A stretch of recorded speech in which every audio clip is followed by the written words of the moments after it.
going to be doing fencing presentation. We'll start us off with history of swords.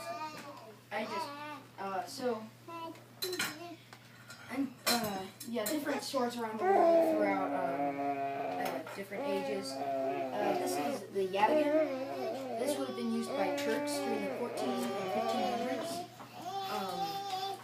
So after the Ottomans had taken over Constantinople, this was more designed for grace or elegance than really chopping or stabbing. Over here we have the Schiavona, or at least I think that's how it's pronounced. It's an Italian sword, again used in the 14 and 1500s. It was actually known for having a broader blade than most swords back then, as well as its basket hilt. Over here we have the Falisa, which would have been used by Berbers in Morocco. It looks a lot like the yataghan, but it was actually meant for chopping than slashing. And here you have your average, well not average, but here a French hand-and-a-half sword. They said it was a long sword. They got it wrong. A hand-and-a-half sword is somewhere between long sword and great sword.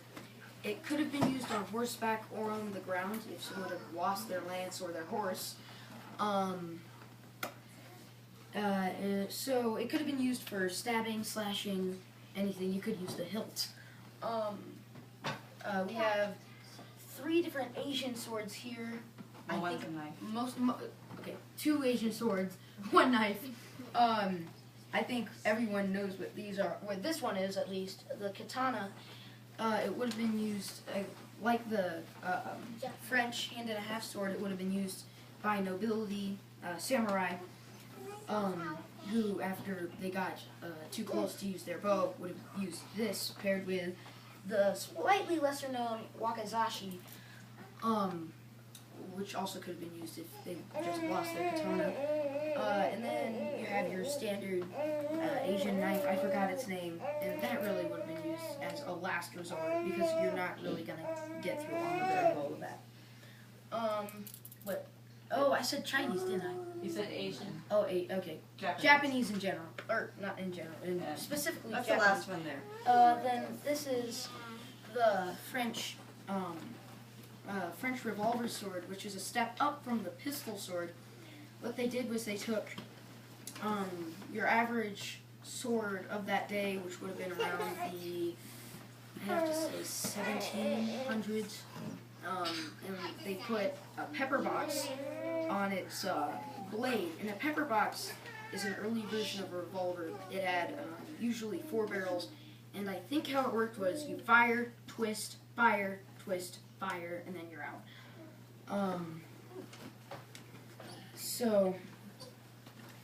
And I completely forget the French name, and so now on to Caitlin, who will be explaining it. So this is these are a few major points in the history of fencing. So sword fighting has been around since ancient Egypt, a long time, but modern FIE fencing mostly has evolved from 16th century rapier combat.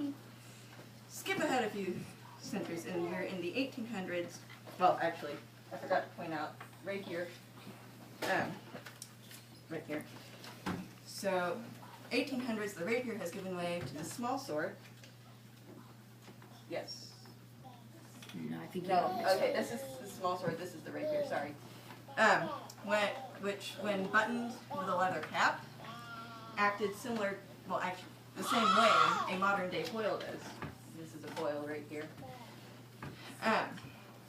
By the mid-19th century, dueling to settle a dispute had gone down due to the fact that the victors were being put in prison either for manslaughter or assault.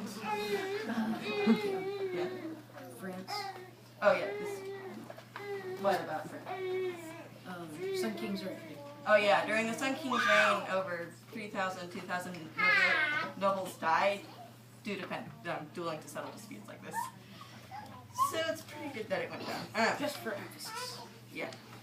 Can I do this? Or do you want? So, that was also around the time, well, late 19th century, when saber, you could have non-lethal metal sabers. Up till that time, saber was practiced with wood. Dueling more or less came to a halt after World War I, although the last known incident where someone was challenged to a duel was in the 1920s, that recently. So that's pretty much it for fencing outside of sports. Although fencing has been part of the Olympics since modern Olympics since the very beginning. Well, épée and saber, although